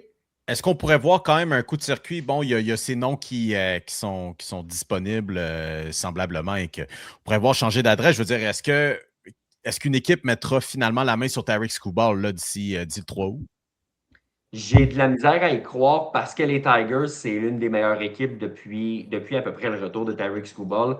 Je pense que les Tigers n'apprendront pas des erreurs des Angels qui n'avaient pas échangé Shohei Ohtani. Aujourd'hui, imagine Junior Caminero, imagine-le à Los Angeles aujourd'hui, mais ça aurait été Caminero plus pour Shohei Ohtani pour une demi-saison. Ça pourrait être à peu près la même chose sensiblement pour Tarik Skubal. On ne veut pas s'en aller dans cette direction-là parce qu'on veut essayer de gagner. C'est noble, c'est correct. Mais après ça, tu vas le perdre contre un choix compensatoire qui va peut-être devenir quelqu'un dans 6 ans. Ça va faire très, très mal aux Tigers si on ne l'échange pas. Mais en même temps, si tu te le coupes dans une course aux séries, c'est sûr que ça envoie un drôle de message aussi. Il n'y a pas de solution parfaite. Je pense qu'on va le garder par la force des choses, à moins qu'une équipe vraiment là, comme les Dodgers, mettons, qui ont beaucoup d'espoir, décide de sortir une transaction de fou puis décide de l'échanger. Mais je n'ai pas l'impression à ce point-ci que Skubal va partir. Ça peut changer vite dans l'américaine, mais la date limite approche. Je pense qu'il va rester. Bon, regarde, t'as été raisonnable, les gars, vous avez été raisonnable, mais tu sais, on a du fun, tu sais, on est à mi-saison, ça s'en vient. On feel un peu aventureux, là. Puis Charles-Alexis, je te laisse lancer là-dessus, mais si tu avais envie d'être un petit peu aventureux puis de nous lancer une transaction loufoque, impressionnante, WTF qui pourrait t'arriver d'ici le 3 août, qu'est-ce que tu vois dans ta boule de cristal, là? Si on veut aller loufoque, je vais te dire Rafael Devers à New York, chez les Yankees. Oh, ça, c'est bon, ça. Mais ça serait pas pire de le voir dans la division des Red Sox. Ça n'arrivera pas. Il ne sera pas échangé avec ce contrat-là, mais il est magasiné. Puis, tu sais, un contrat de même, les Giants l'ont pris parce qu'ils voulaient aller chercher une vedette. Puis là, ils réalisent qu'ils n'ont peut-être pas le bon plan, ils vont switcher. Mais combien d'équipes vont prendre ce contrat-là? Là-dessus, il y a les Mets qui peuvent le prendre et les Mets ne sont pas du tout en position d'aller chercher un autre cas problématique qui fait juste coûter cher et qui ne frappe pas. J'ai l'impression que si il peut avoir un peu de traction d'un côté, ça va être les Yankees, mais encore une fois, j'ai des très, très, très gros doutes à ce sujet-là, mais je suis sûr que ça va appeler quand même. Brian Cashman, on l'a dit tantôt, il ne peut pas scraper la fenêtre de Judge, il ne peut pas scraper la fenêtre de Garrett Cole, il va faire ce qu'il faut, sauf que je ne pense pas que son plan, avec un plafond qui s'en vient, selon les propriétaires, je ne pense pas que son plan, c'est d'aller chercher Devers. Écoute, on en a parlé, Charles, il y a 10 jours quand j'étais sur le show. Moi, j'y vais avec une prédiction un peu curveball. Est-ce que je suis confiant que ça va arriver? Je sais pas, mais j'aime y croire, puis je me dis que le gars, clairement, il ne s'opposera pas. Les Blue Jays, on est un peu dans une position un peu pas claire. Est-ce qu'on va vendre? Est-ce qu'on va acheter? Peut-être qu'on va acheter pour les années à venir. Bob Bichette n'aurait jamais dû quitter Toronto. Les Mets sont possiblement ouverts à l'échanger. Il va y avoir un appel qui va se faire. Gars, les Mets, vous avez fait une erreur. C'est beau, gars. On vous débarrasse de tout ça. On le ramène ici. Il va être heureux. Nous, ça va. Les fans vont capoter. On va le ramener dans l'uniforme qu'il n'aurait jamais dû quitter. Et Beau va redevenir heureux ici. On va faire un arrangement avec lui. Il va sortir de son contrat. On va renégocier de quoi qu'il y a plus d'allure pour pas le payer 42 millions par année. Puis je pense que ça va faire l'affaire d'un peu tout le monde. Fait que tu sais quoi? Moi, je reste encore convaincu de cette idée-là que c'est la transaction la plus loufoque qui peut arriver, mais que ça a quand même un fond de sens. Beau Bichette va revenir à Toronto d'ici le 3 août prochain. En fait, la vraie question là-dedans, là, est-ce que les cheveux sont aussi dans le retour de la transaction aussi? Il va falloir. Oui, il va falloir parce que cheveux courts pour Bichette, je ne suis pas convaincu. Tu mets une clause dans son contrat. Mais écoute, Bichette, ce qui est drôle, c'est que on ne sait pas c'est quoi les raisons pour lesquelles il a quitté Toronto. Ça faisait des années qu'on disait ce gars-là va quitter, il a quitté, tout le monde est étonné, je ne comprends pas pourquoi. Mais est-ce que c'est les raisons, c'est mettons une chicane avec la direction, ou c'est parce qu'il ne voulait pas vivre au Canada? Ça se peut, il y a des Américains qui ne veulent pas vivre au Canada. Mais si c'est des raisons comme ça ou des trucs qui ne changent pas, peut-être qu'il ne voudra pas revenir. Mais si les raisons, c'était le club n'était pas assez bon, là, cette année, il n'est pas super, mais l'an passé, on s'est rendu loin. Donc, peut-être qu'il a peut-être plus hésité à la fin. On ne connaît pas les raisons de son départ. Fait que, moi, ça me rend ambigu par rapport à ça. Mais s'il y a quelque chose qui est clair depuis le début de l'année et qui était particulièrement clair la semaine où il s'est pointé à Toronto avec les Mets, c'est qu'il y a autant besoin des Blue Jays que les Blue Jays ont besoin. Ah oui. Autant tu dis pas un plus que l'autre, là. Autant. C'est bien. C'est bien ça. Pop, qu'est-ce que tu as à nous lancer, toi, comme petite curveball, là? J'ai envie de lancer comme curveball un peu. Écoute, l'équipe la plus haute d'un majeur en ce moment est à Boston. Tu sais, je pense que... Non, mais c'est vrai ou c'est pas vrai? Non, mais tu sais, je comprends, mais là, tu utilises ton moment de gloire pour nous faire de la propagande comme ça, là? Absolument. Depuis quand ce micro-là n'est pas utilisé pour faire de la propagande, Emilio Costanza? Depuis quand? Écoute, je sais pas si ça va se faire, moi non plus, mais on en a tellement parlé l'année dernière. Puis je pense pas que c'est peut-être aussi dans la priorité des Red Sox en ce moment, là, mais Joe Ryan, on le ramène à Boston pour une deuxième année de titre. On va essayer de linker Joe Ryan. Quoique, on parlait d'Hunter Goodman tantôt, ça, peut-être Boston pourrait être une excellente destination pour un gars comme lui. Surtout, comme on dit, il n'y a pas trop l'effet Corsfield en ce moment. Fait que je vais dire Hunter Goodman avec les Red Sox. Fantastique. Messieurs, ça a été un bon partage. J'apprécie ce que vous aviez à me donner là. Mais Pop, reste un peu avec nous parce que c'est un peu ton moment de gloire. Puis, je veux dire, tout ce que les Red Sox touchent en ce moment, ça vire en victoire. On a parlé comme quoi il y a beaucoup de candidats potentiels. ESPN ont même publié une liste le 6 juillet dernier. Puis depuis, les Red Sox en ont collé 10 autres. une séquence de 13 victoires consécutives. Je veux dire, il y a quoi dans l'eau à Boston, mis à part un petit peu de colorant vert à Saint-Patrick, tu sais? Puis encore là, le colorant à Saint-Patrick est à Chicago, il n'est pas tant à Boston en plus. Fait que, mais bref, je vois où tu t'en vas avec ça, mais honnêtement, ce qui est le fun du côté de Boston un peu, c'est que toutes les petites affaires qui faisaient qu'on avait, qui faisaient en sorte qu'on n'avait pas du côté de Boston en mars, avril, mai aussi, le coup sûr qui fait du bien, les buts sont remplis, tu vas chercher des petits coups sûrs là-dessus. Peut-être un circuit une fois de temps en temps cloche. Tout ça, il n'y avait pas eu ça du côté de Boston. Et là, tout semble fonctionner. La missive de Chad Tracy depuis qu'il est arrivé en remplacement d'Alex Cora, c'est que peu importe ce que tu peux faire, mets la balle en jeu. Que ce soit même en faisant un amorti sacrifice pour faire avancer un coureur qui est à donner un retrait. On est en train de faire un peu ce que Toronto a fait l'année passée un peu. C'est un peu ce même état d'esprit-là. Et là, tu jumelles ça avec possiblement la meilleure rotation des majeurs, surtout depuis le début du mois de juillet. Écoute, tu as une recette pour aller chercher des victoires. Boston, en ce moment, viennent de gagner 13 matchs de suite en accordant 24 points dans cette séquence-là. 24 points en 13 matchs. J'ai essayé d'aller voir un peu une séquence de même, là. C'est la 4e fois depuis 1916 qu'on a une telle séquence sur une seule saison. Fait que pour moi, puis c'est un peu eux la clé de cette date limite de transaction-là. On parlait des Angels, tout ça. Pour moi, c'est eux autres la clé de cette date limite-là. Il y a 2 semaines, tout le monde pensait déjà qu'Aroldis Chapman et Sonny Gray allaient partir de Boston pour aller faire des choix. Et là, on se retrouve à hey, si cette équipe-là n'achète pas, il va peut-être avoir un problème, là. L'américaine est tellement faible. Maintenant, Boston sont rendus au-dessus de 500. Troisième place dans le meilleur deuxième avec, je pense, déjà 2 matchs d'écart sur les Mariners. S'ils perdent ce soir contre San Francisco, pour moi, c'est là que ça va se passer. Mais c'est ça. On dirait que tout commence à cliquer vraiment, ce qu'il faisait aussi. Et aussi, gros point important, c'est que tous les joueurs qui coulaient cette équipe-là par le bas, que ce soit, des gars comme Isaiah Kiner-Falefa, Trevor Story sont pas là en ce moment. Puis un gars comme Caleb Durbin qui a eu un début de séjour à Boston catastrophique là, ce printemps, a vraiment décidé de retrouver ce qui se faisait bien au bâton, en plus de jouer un excellent jeu au 3e but. Donc, tout ça ensemble, on dirait que tout semble cliquer en ce moment. Puis, il y avait un tweet que j'avais vu cette semaine qui disait que cette saison 2026-là, c'est comme voir la saison 2012 et la version 2013 dans la même saison ensemble. On se rappelle que 2012, c'est probablement une des pires saisons de l'histoire des Red Sox, puis 2013, ils ont gagné la Série mondiale. Fait qu'on dirait que tout semble cliquer en ce moment. Moi, je peux juste dire, Félix, on est à 4 matchs derrière tes Yankees. Absolument, absolument. Ça va bien, ça va bien. Puis, dernier point, maintenant, je suis en train de penser à ça. Comment cette séquence-là a commencé, Félix? Cette séquence de balayage des Yankees. C'est le balayage des Yankees. 4 matchs? Ouais. Qu'est-ce que Boston peut faire? En fait, qu'est-ce que Boston peut tellement accomplir quand il gagne 4 matchs de suite contre les Yankees? Oui, c'est parti contre les Yankees, ça fait du bien. Puis après ça, Charles se relance la balle au bon. Mais moi, ce qui m'impressionne le plus, puis je me demande, est-ce que c'est comme ça qu'on va aborder de la limite?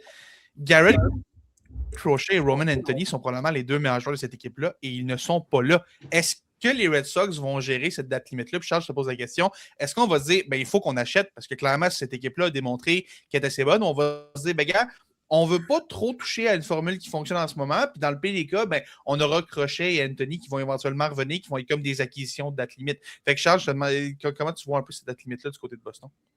Mais ça, c'est un bon point. Crochet, il n'a même pas recommencé à lancer encore. Anthony n'a pas commencé à s'élancer. On pensait que ça faisait des semaines qu'il devrait être revenu à ce point-ci, à la mi-juillet. C'est complètement fou.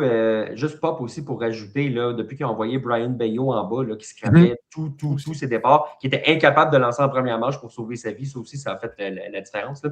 Mais non, écoute, les Red Sox, je m'attends à ce qu'ils achètent. Mais c'est les Red Sox, ils vont acheter modérément. Là. Ça ne va pas vider le système ferme pour aller chercher Tarik Skubal puis ces gars-là. Si on va chercher, ça va être des pièces peut-être un peu plus complémentaires, justement en se disant le fameux « Garrett Crochet, ça va être l'acquisition de la date limite », qui est une mentalité que je n'aime pas tant que ça, mais qui n'est pas complètement fausse non plus, dans le sens où Crochet revient. À moins que tu me dises la date, il y a une 2e date limite des échanges rendue au mois de septembre. Comme dans le temps. Ouais.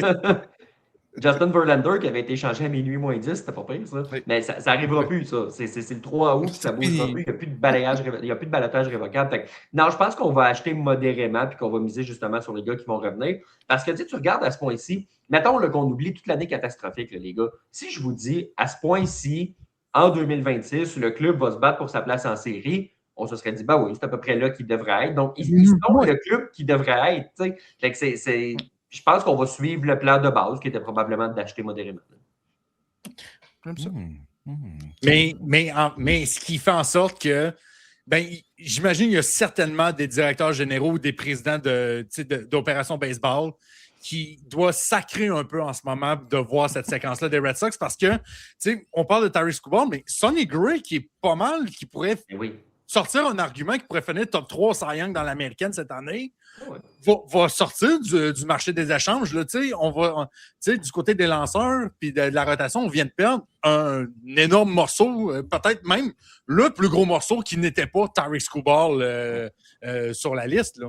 Oui, puis en relève, tu penses à Aroldis Chapman. Là, Chapman, là, il a gagné 2 fois la Série mondiale en se faisant échanger à date limite. Là. Moi, je pense qu'il y a une équipe qui espérait en faire une 3e fois. Là. C'est sûr que c'est un gars qui est en demande. Moi, ce gars-là, ça me fait capoter. Là, petite parenthèse, là, qui a catché à 37 ans, qui avait le droit de placer sa balle rapide, puis là, il est devenu un monstre pour aucune raison. Mais c'est ça, un club qui va le chercher. Tu vas chercher un gars qui est en pleine confiance depuis 2 ans. Ça aussi, ça fait mal au marché parce qu'un gars comme Aroldis Chapman, si Mason Miller n'est pas échangé, Chapman, c'est peut-être la plus grosse pièce en relève.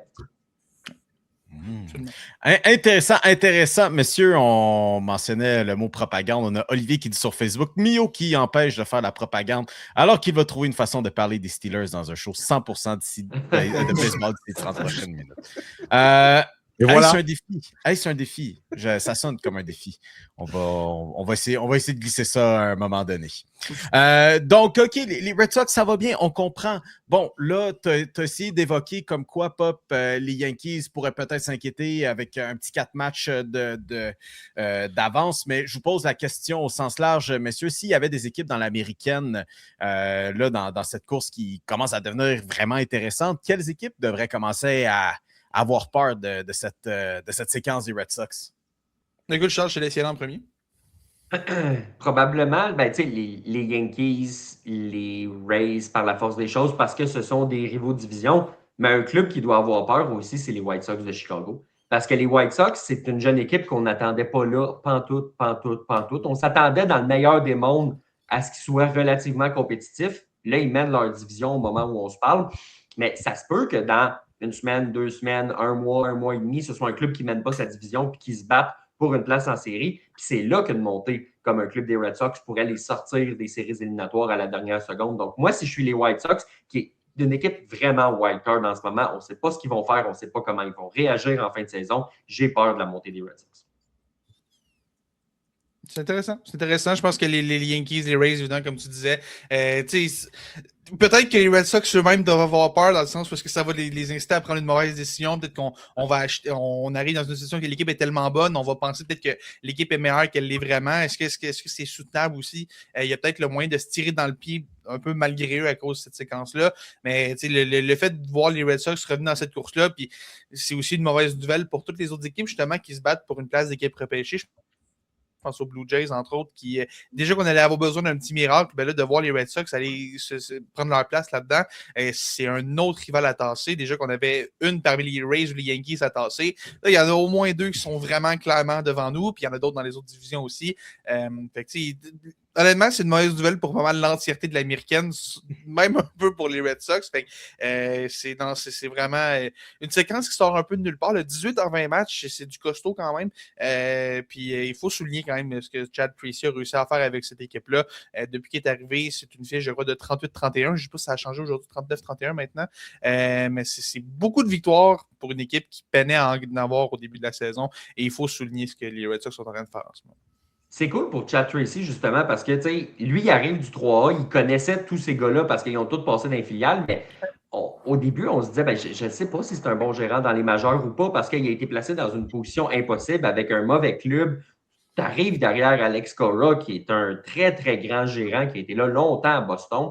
C'était pas une situation facile. Et là, de voir qu'il s'en sort, mais ça lui donne des arguments probablement pour garder la job l'an prochain. Tu sais, évidemment, on ne sait pas si Craig Breslow va rester, mais s'il reste, je ne vois pas un monde dans lequel il ne conserve pas Chad Tracy. Puis si jamais Boston redevient Boston, puis prend une autre décision de merde, puis décide de laisser partir Chad Tracy, ben devine quoi, il y a des équipes qui vont regarder ce qui se passe en ce moment, puis son téléphone va sonner l'hiver prochain si Boston gagne.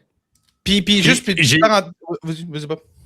Non, vas-y. Moi, c'est juste un fun fact que je voulais ajouter dans le j'ai l'impression que j'ai le même que toi parce que le père de Chad Tracy, pour ceux qui sont moins familiers avec ça, j'avais un feeling que d'ailleurs, le père de Chad Tracy, il faut rappeler on parle ici de Jim Tracy, qui je crois que c'est 2009.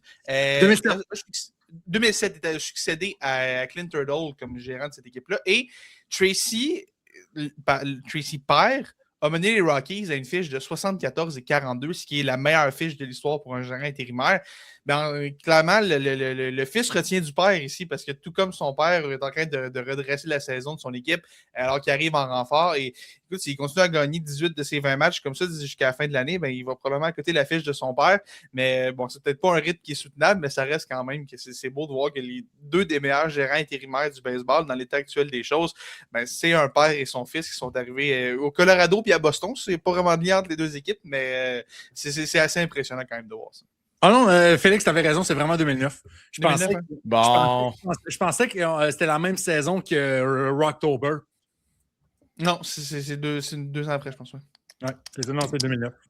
Bien dit pour ta part. Pas présent avec nous, Pop. Mettons si, bon, là, hey, t'es les Red Sox en ce moment. Quelle équipe que t'as dans le viseur là, comme équipe qui devrait s'inquiéter? Là? Moi, je pense que les Mariners de Seattle commencent à m'inquiéter aussi là-dessus parce qu'on en avait glissé un mot la semaine dernière. Cette équipe-là n'est pas capable de trouver de l'offensive pour sauver sa vie en ce moment.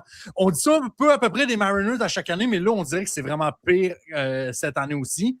Puis, en même temps, cette division ouest de l'américaine, on dirait que personne ne veut essayer de la gagner. Texas sont premiers en ce moment, mais ça va jouer entre eux autres et Seattle jusqu'à la fin de l'année. Même les Astros, qui sont peut-être encore inévitables, vont peut-être trouver un moyen, s'ils retrouvent la santé un petit peu plus, de jouer là-dessus parce que, non, c'est ça. Puis, Seattle, on n'aura pas aussi l'élément grande rotation qui nous sauve à chaque année aussi. Cal Raleigh connaît une saison catastrophique après avoir passé proche de gagner le MVP l'année dernière. Randy Arozarena, c'est la même affaire. On dirait qu'il y a juste Julio Rodriguez qui est capable de faire quelque chose là-dessus. Pour moi, les Mariners de Seattle sont dans le grand trou pour manquer les séries cette année. Puis, on joue encore en bas de 500, mais quasiment, on approche de la centaine de matchs joués. On joue encore en bas de 500 du côté de Seattle, là.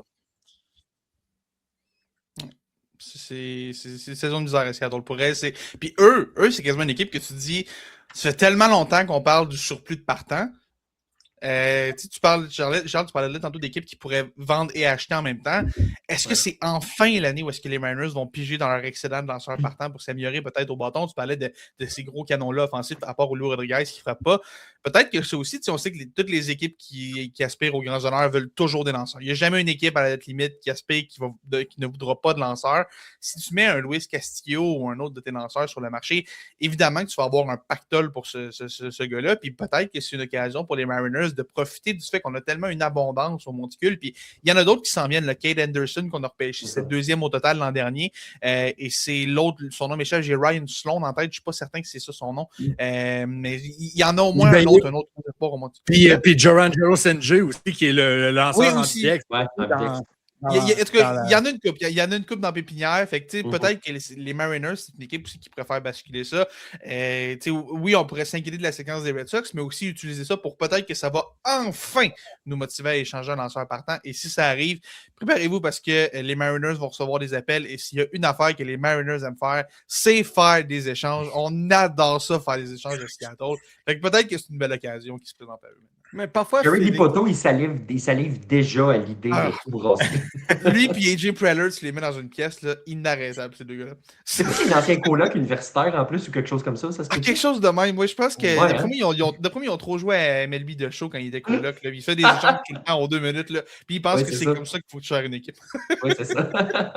c'est toujours comme le barème à savoir si une transaction est faisable. Hein? Ben, c'était pas quoi le DG des Giants de New York dans la NFL qui faisait ses échanges par rapport à ce qui était faisable sur Madden. Le propriétaire des Jets demandait à son fils si les gars avaient des bonnes notes à Madden. Tu vois, le jeu vidéo est un barème, puis attendez de voir que ce soit du monde de notre âge qui commence à avoir des postes de DG. Là, ceux qui ont joué au jeu NHL, ça va être un bon barème pour pouvoir essayer ça. Ben, écoutez, c'est ce que c'est, mais tu sais, avec les Mariners, parfois, là, quand tu es quelqu'un qui n'a pas trop d'entrain, là, souvent, tu as juste besoin de quelque chose là, qui commence à chauffer en arrière. Puis les Red Sox, peut-être que c'est finalement ce qu'ils ont besoin pour faire leurs échanges. Messieurs, dans l'actualité, il y a une nouvelle qui fait quand même rire. Hein, puis c'est Adam Ottavino. Ça vient d'un ancien des Mets qui dit, bon, oui, il y a eu cette affaire-là que, bon, la MLB limite l'utilisation des iPads dans les abris. Puis il disait comme quoi les Mets sont l'équipe qui aurait été le plus visée par cette nouvelle mesure-là parce qu'ils utilisaient, ou utiliseraient du moins en tout cas, un programme d'intelligence artificielle apparemment quand même dispendieux pour pouvoir choisir quel lancer utiliser. Là, je me dis, est-ce qu'on est vraiment rendu là, de devoir te demander à ton intelligence artificielle quel lancer choisir? C'est absurde. Imagine dire ça à Billy Bean dans Moneyball. Que dans genre 25 ans plus tard, les robots allaient dire quel lancer prendre. Lui, il capoterait sa vie là, en ce moment. Là. Imagine, c'est ça à Tony La Russa qui gérait il y a 3 ans. Genre. Oh, pauvre Tony. Mais c'est fascinant cette histoire-là. Puis, tu sais, on vit vraiment au cœur du clash des générations. Les gars, moi, j'ai commencé récemment à écouter plus sérieusement le podcast Get It Done League. Je ne sais pas si vous avez vu passer, mais c'est Arash Madani qui jase avec Russell Martin et Josh Donaldson. C'est vraiment intéressant, c'est cool. Puis, il racontait à un moment donné, il y avait un épisode avec John Gibbons. Puis John Gibbons, c'est un gérant qui était à l'ancienne. Puis, il comptait que comment il a décidé en 2016 que le match suicide contre les Orioles, ça allait être Marcus Stroman au lieu de Marco Estrada. Ça jasait dans un bureau et tout. Puis il dit, hey, Gibbons est allé voir Russell puis il dit, tu ferais lancer qui, toi? Il a dit Stroman.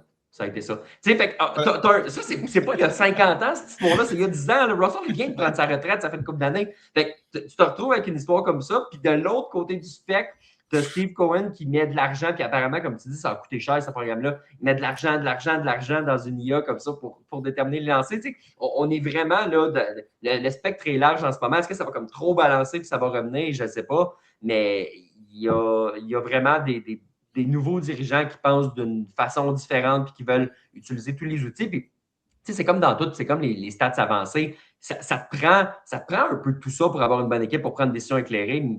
Mais tu sais, surtout quand tu es dans le day-to-day puis dans le pitching en tant que tel, fais confiance à tes hommes de baseball qui en ont vu de la balle. Puis, tu sais, surtout si tu es un vétéran receveur, prenons justement l'exemple de Russell Martin. Tu as un Russell derrière le marbre, il sait comment gérer la balle fronde puis la balle courbe de son lancement. Mais là, Charles-Alexis, la vraie question, c'est si tu les mets, tu fais quoi quand tous tes lanceurs sont tous mauvais? Mais comme Félix l'a dit dans son texte, il serait peut-être encore pire si c'était pas de ça. Mais c'est ça qui est fascinant. On ne sait pas justement la part de succès ou d'insuccès que ça a là-dedans parce qu'ils sont vraiment poches, les Mets. Je comprends pas pourquoi les gens sont surpris. On dirait qu'on était comme 4 à le voir en début d'année qu'il n'y avait pas de pitching à New York. Ça n'a pas de sens que les gens soient étonnés que ce club-là soit mauvais. Moi, ça me dépasse. C'est complètement fou. Puis, je peux pas croire. En tout cas, Freddie Peralta partant, je l'ai dit au début de la saison, je peux pas croire qu'on était convaincu que ce gars-là était un as-lanceur à New York. En tout cas, je retournerai pas sur je vais pas casser trop de sucre sur les dos de Peralta. C'est pas juste de sa faute. Mais écoute, puis moi, c'est une autre affaire. Quand j'ai vu cette nouvelle-là, moi, un truc ça m'a sonné une cloche.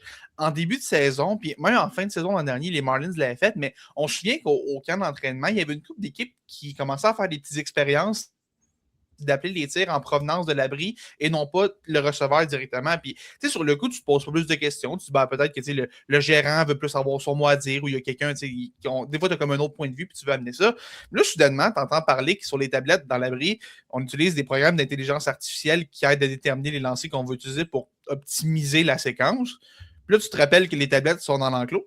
Dans l'abri. Puis là, tu te rappelles que maintenant, on appelle des tirs en provenance de l'abri. Clairement, d'après moi, il y avait un lien entre les deux, surtout que les Mets l'ont essayé pendant le camp d'entraînement aussi.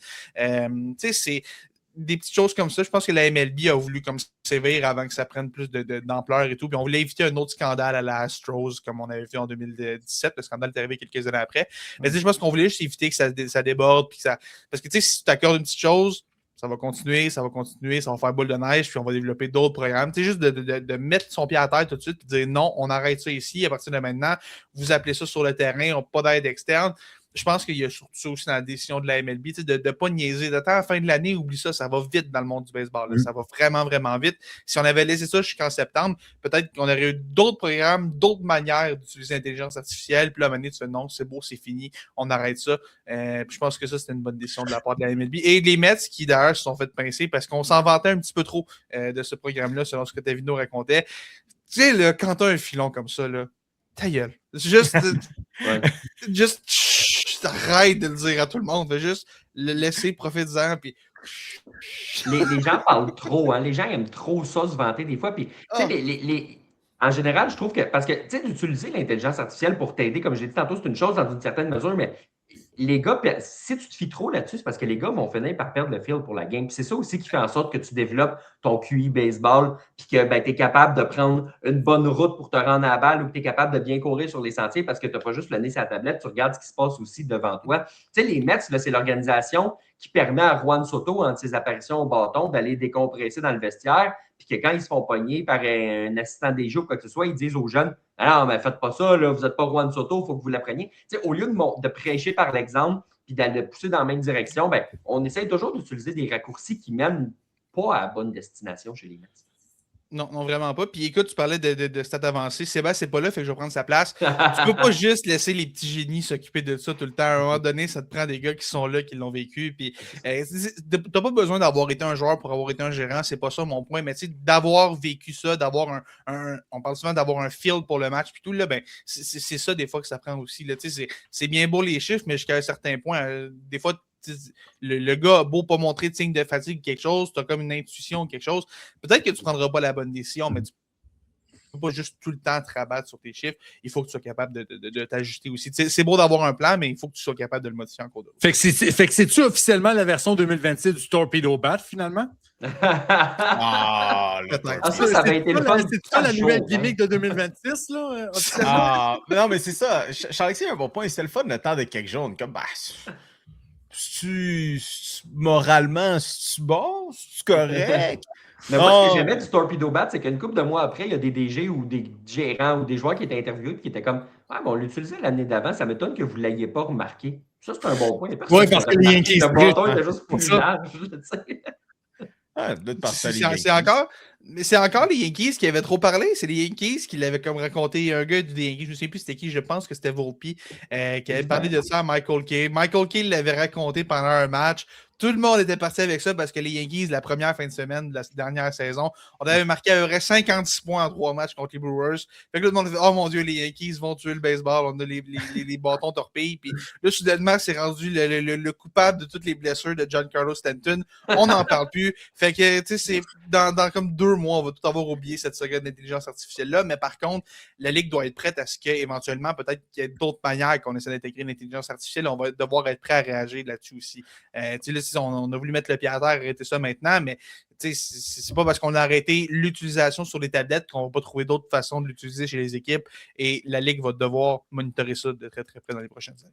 Ouais, parce que quand même, il y a une espèce de rencontre assez spéciale entre la technologie et le baseball quand même pour ce sport si traditionnel. Les bâtons de torpille, ça avait été quoi finalement le dénouement de cette histoire? Ça continue. C'est légal comme bâton, c'est juste une répartition du poids ailleurs sur le bâton. Oui, mais c'est ça, il n'y a rien qui est arrivé non, comme d'articles qui sont sortis, puis tout ça, ben regarde, tu vois, on s'en fait pour rien. On s'en fait pour rien. All right, continuons toujours dans la nationale. On parle des lancers. On apprend, là, je pense que c'est sorti même aujourd'hui, là, que Shohei Ohtani prend une pause pour de lancer la balle, puisque on parle d'une histoire d'irritation au genou. Je veux dire, au rythme que ça va, ça n'a pas été la saison, on va dire, où on a eu le plus grand Shohei Ohtani, même si, je veux dire, demeure encore le joueur de baseball sur la planète. Est-ce qu'à la longue, messieurs, c'est une histoire qu'on pourrait voir de plus en plus jusqu'à ce qu'un jour, on décide de tirer la plug et que Shohei Ohtani, afin de conserver sa santé, ne lancera plus. Est-ce qu'on peut aller jusque-là avec cette histoire-là? Moi, ce qui me fait chier, là, c'est qu'il y a comme 1 an et demi à peu près, là, on avait fait un show avec les gars de Passion LB, un show de début de saison, OK? Et dans ce show-là, j'avais dit Shohei Ohtani a lancé pour la dernière fois dans les majeurs. Il venait de son Tommy John, il venait de signer avec les Dodgers. J'avais dit Shohei Ohtani ne lancera plus jamais dans les majeurs. Et ça me fait vraiment chier parce que j'ai le feeling que là, j'ai le feeling que je suis juste comme 18 mois trop tôt, puis que là, c'est vraiment fini, puis qu'Ohtani a fini de lancer. Tu sais, peut-être qu'on va l'utiliser plus sporadiquement, disons, en fin de saison, l'amener un peu, peut-être en série, mais j'ai l'impression que l'époque où est-ce que Shohei Ohtani lançait des saisons complètes est maintenant terminée. Puis je pense que les Dodgers sont arrivés un peu au même calcul que celui auquel j'arrivais il y a 18 mois. Ce gars-là t'a démontré que quand il est en santé au bâton, il peut te faire des saisons de 50-50. Il peut être le meilleur frappeur des majeurs quand il se concentre purement sur le fait d'être frappeur. Il est excellent monticule, on l'a vu cette année. C'est encore une très, très bonne saison pour lui. Il ne se rend pas loin dans les matchs, mais ça reste une saison qui est très, très, très impressionnante. Mais ça reste qu'on voit quand même une légère diminution de son rendement au bâton, qui est encore solide, là, mais ça reste quand même une légère diminution de son rendement. Puis, à un certain moment donné, est-ce que tu veux prendre le risque que ce gars-là, comme tous les lanceurs en 2026, finisse par s'exploser le coude, que tu ne puisses pas l'avoir pendant 1 an de temps au complet, quand il peut seulement se concentrer sur ses présences au bâton, puis à diminuer les risques de blessures, purement un frappeur désigné. Fait que j'ai l'impression que peut-être qu'on va le voir ici et là de temps en temps, mais j'ai vraiment l'impression que les jours de Shohei Ohtani comme lanceur partant sont terminés. Peut-être qu'il y a un releveur aussi, je me demande si on pourrait envisager cette avenue-là, même si c'est un peu compliqué avec la manière dont il est utilisé, même si j'ai toujours eu l'impression que ce serait un meilleur releveur que partant, mais je sais pas, j'ai l'impression qu'on va le voir beaucoup moins lancer et peut-être même plus jamais à partir de là. Moi, ce que j'observe surtout de cette histoire-là, est-ce que ça vient confirmer, entre guillemets, que Shohei Ohtani, finalement, trouvera le moyen de ne pas gagner le MVP dans la nationale? Parce que pour moi, l'avenue pour que Shohei Ohtani gagne un 5e MVP en carrière, c'est qu'il termine la saison comme un joueur vraiment two-way. Puis qu'il continue de connaître la saison qu'il y a au monticule. Pour moi, là, je pense que ça vient de mourir un peu cette option-là. Fait que pour moi, c'est un peu ça que je retiens de cette histoire-là. Je pense pas qu'au bâton uniquement, Shohei Ohtani a les statistiques pour être parmi les favoris, oui, mais pas pour être le favori au MVP, selon moi. Je comprends ce que tu veux dire, mais en même temps, mettons le joueur au jeu qui ne relance plus de l'année, il y a quand même, si on va dans les statistiques, il y a quand même un WAR de 2.9 juste comme lanceur. Fait que, tu sais, on sait que c'est une stat qui est considérée aussi pour la MVP parce que ça fait partie de son apport, puis il y a eu tellement de retraits au bâton et tout. Tu sais, un joueur pour bâton, ben, Ohtani, sa contribution comme lanceur, elle vient d'y donner 2 coches quand même, malgré tout, même s'il ne finit pas l'année. Mais c'est sûr qu'en ce moment, ses performances au bâton ne sont pas extraordinaires. Shohei Ohtani, on l'a toujours su qu'il a signé 10 ans. Bon, la première, il n'allait pas lancer, c'était évident.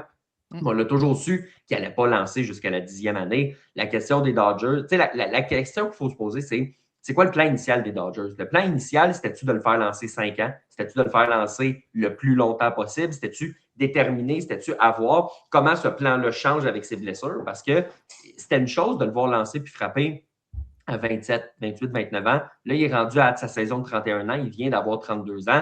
Ça ne fait pas de lui, évidemment, le plus vieux des croutons, mais dans le monde du baseball, ça fait un gars qui commence à avoir un peu de millage sur son corps, que les genoux commencent à être plus usés parce qu'il va chercher ces 2 rôles-là pendant des années. Puis pendant que les lanceurs partants se reposent, ben lui, il va frapper tout le temps. Puis on l'envoie sur les sentiers. Puis tu sais, la game là, en série, où est-ce qu'il s'est rendu 9 ou 10 fois contre les Blue Jays sur les sentiers? Ça faisait partie de la stratégie aussi de dire on va l'envoyer tout de suite avec le but sur balle intentionnel. Il lance demain, on va le brûler un peu. Donc, forcément, ça apparaît sur son corps. Il va falloir commencer à se poser la question parce qu'il veut continuer de lancer. Sauf que, comme Félix le dit, s'il finit par se blesser et qu'il manque du temps ou qu'il est juste moins performant au bâton, ça ne vaudra pas la peine. Parce que Shohei Ohtani, juste par son coup de bâton et juste par l'aspect média puis l'aspect monétaire qui amène aux Dodgers, il n'y a pas besoin de lancer pour que les Dodgers soient dans le vert dans ce contrat-là. Absolument. Il n'y a pas besoin nécessairement de lancer pour que le club se rende en série. Donc, peut-être qu'on va justement essayer de le ménager puis de garder son bras pour quelques sorties occasionnelles en fin de saison puis durant les séries éliminatoires, au lieu de le faire lancer aux 5 jours, de le faire lancer aux 10 jours peut-être si ça peut le reposer. Mais oui, ça se peut qu'on considère plus que jamais l'idée là, de dire le faire lancer aux 5 jours, il faudrait peut-être que ce soit terminé. Puis, tu sais, regarde, tu l'as dit, dans tous les cas, ils vont être dans le vert, puis check. Tant qu'il est là, il y a un pays de l'autre bord de l'océan Pacifique qui va encourager cette équipe-là. Fait que ça va être quand même fou. On parle de lanceurs. Dans les dernières semaines, on a un lanceur qui a officialisé que cette saison en sera sa dernière. Justin Verlander. Mesdames et messieurs, en plus qu'on a name drop tantôt là, avec cette histoire de deuxième date limite des transactions. Je veux dire, qu'est-ce qu'on retient finalement de la carrière de ce lanceur qui a été, mon Dieu, si longue et quand même avec un bon taux de succès là, quand on regarde jusqu'à la fin, Charles-Alexis. Mais moi, ce que je retiens, c'est qu'à son meilleur, c'était un lanceur qui ne se contentait pas de lancer 5 manches et un tiers. Tu sais, c'est un lanceur qui en lançait 7, 8, 9. Il allait loin, loin, loin dans les matchs. Va voir là, pour le fun sur Baseball Reference dans ses bonnes années, ses nombres de manches lancées. Là. Il y avait du 2,50. Là. On ne voit pas ça du 2,50. Il y a quelques gars à peine qui tapent le 200 à cette heure. Donc, c'est vraiment un gars qui mangeait les manches. C'est un gars qui amenait son équipe à l'autre niveau.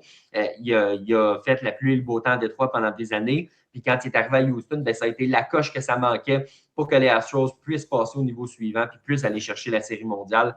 C'est un des grands là, dans le trio avec Clayton Kershaw, avec Max Scherzer. Les trois ont lancé peut-être un peu trop longtemps. Kershaw, c'était difficile l'an passé. Là, Verlander, les blessures. Max Scherzer, les blessures aussi. Je ne reproche pas aux gars d'avoir essayé de continuer de pousser parce que c'est des compétiteurs et ils voulaient essayer de gagner et de lancer le plus longtemps possible. Mais on est rendu justement à la fin du parcours. Dans ce cas-là, je n'ai pas de doute que Scherzer aussi, c'est fort probablement sa dernière année. Là. Je ne vois pas une équipe lui donner un contrat l'an prochain. Donc, c'est vraiment une page qui se tourne dans le baseball majeur avec ces trois gars-là à l'espace d'un an là, qui prennent leur retraite.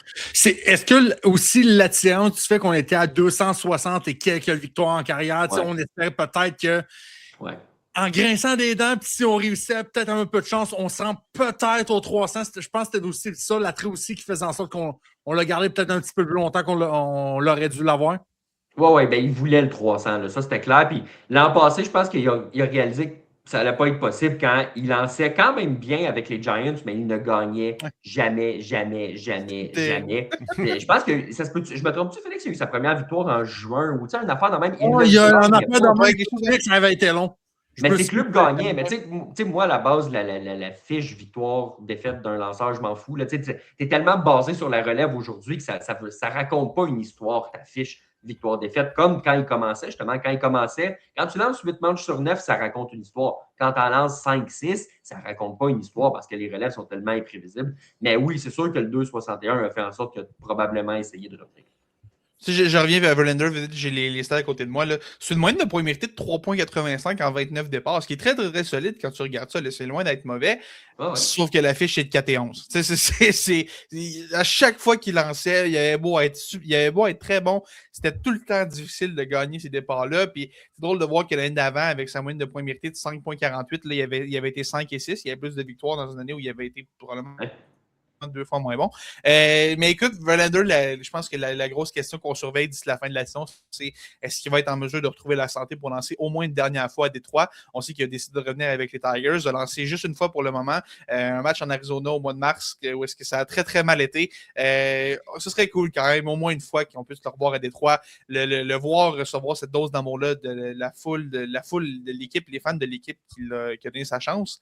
Ce serait beau, ce serait un beau moment, je pense. Je pense que c'est ce que Verlander envisageait aussi quand il a décidé de revenir à Détroit pour terminer sa carrière. J'ai l'impression que, même s'il n'est pas à 100% là, au mois de septembre, mettons que les Tigers sont sortis de la course aux séries ou même qu'on est qualifié depuis un bout, ça je pense que c'est moins probable, mais imaginons un monde dans lequel les Tigers, le navet coule, là, puis la dernière fin de semaine, on est à Détroit, là, on est éliminé, là, où on a très, très, très peu de chances d'y arriver. Ben, gars, Verlander, vas-y, là, va lancer 2-3 manches, là, va prendre ta clap, puis je pense que ce serait une belle façon de le remercier pour cette belle carrière-là. On sait qu'il a failli revenir il n'y a pas longtemps, mais malheureusement, s'était blessé dans un départ de réhabilitation. Je pense que ça, c'est dommage. Ça nous a privé d'un peu de temps de Verlander, mais je pense que la fin achève, je pense que c'est clair, mais j'espère qu'il reste encore au moins un ou deux départs de Verlander à Détroit, de préférence. Sur la route, ce serait pas très, très cool. Mais au moins un ou deux départs à Détroit là, pour avoir un moment assez spécial. Là, on va porter cet uniforme. Salutations. On va juste faire une petite salutation à Matt Bush, qui avait été le tout premier choix total du draft de 2004 et qui a été drafté avant Justin Verlander. Salutations Padres en passant. Il l'aurait pris, les Padres, hein? Je pense que oui. Matt Bush a joué 8 matchs dans les majeurs en carrière. Oh! J'ai le mélange tout avec le releveur. Il y a un releveur qui s'appelait Matt Bush, si je ne me trompe pas, qui n'a pas été mauvais. À chaque fois, j'ai l'impression que c'est lui. Mais non, lui, c'est le Matt Bush qui n'était pas bon. Mais là, les gars, je vais partir la marde un peu, là, mais Pop, là, quelle casquette au temple? C'est une bonne question. Mais c'est une bonne question. Il y a une bonne réponse en plus de ça. Ouais, non.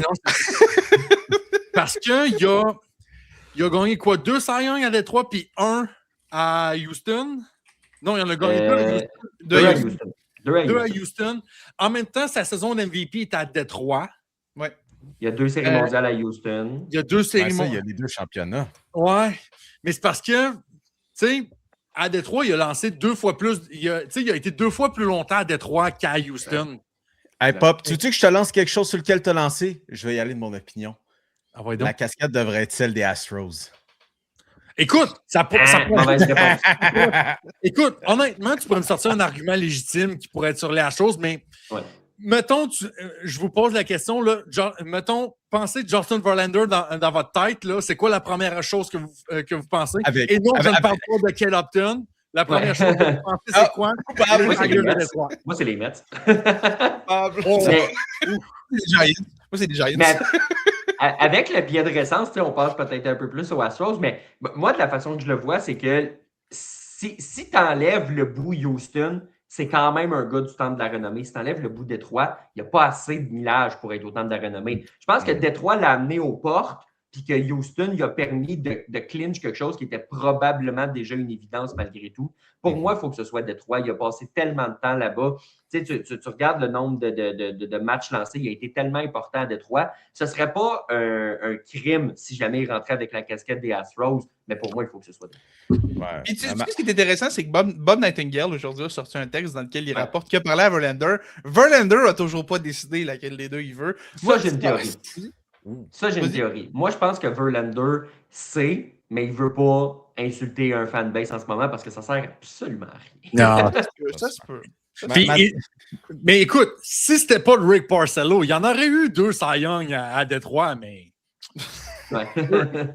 Qu'est-ce que tu veux? Il fallait qu'un gars de Boston gagne. Puis on s'entend que son premier Cy Young à Houston, là, c'est Garrett Cole qui aurait dû le gagner. Oui. Il aurait dû en avoir 3, c'est juste qu'il y en a un qui méritait pas. C'est ça. C'est ça. Au final, il y a le bon nombre, mais pas les bonnes. Il y a le bon nombre, c'est juste pas au bon moment. Ma tentative de rage bait non plus à Pop n'a pas fonctionné. J'ai tenté d'avoir une réponse, finalement, il a encore joué OK, mais je vais le dire, ça va être Détroit. Ah, voilà. Oh. C'est drôle de dire, ça se peut. En plus, le contexte autour de ces championnats-là. Mais ça touchait les frappeurs, hein, ça touchait pas les lanceurs. Ouais, non, mais... Charles, ici, tu comprends. Hey, Mio Carlos Beltran, ça va au temple de la renommée. Il n'y a plus rien qui va effacer les Astros de 2017. Et voilà, tout est dit. Mesdames et messieurs, ça passait vite, mais on arrive déjà à la fin de cette intervention 100% baseball. Charles-Alexis Brisebois, comme à chaque fois, c'est tellement un plaisir de t'entendre ventiler sur tout ce qui se passe dans le baseball. Encore une fois, là, puis c'est coutume quand tu es avec nous, mais tous les endroits où on peut te retrouver, toi et Sébastien Berroir, plug-nous ça tout de suite. Écoute, le plus simple, c'est le passionmlb.com. On y retrouve tous les articles. Il y a une section avec les podcasts. On peut retrouver les articles de Félix aussi. On peut si on veut les écouter ou si on veut les lire, on peut retrouver les articles de Félix. Sinon, écoute, sur les réseaux sociaux, Facebook, X, pour retrouver nos articles, on a un compte YouTube où on dépose les podcasts. Toutes les bonnes plateformes de podcast aussi là, pour retrouver le balado de Passion MLB.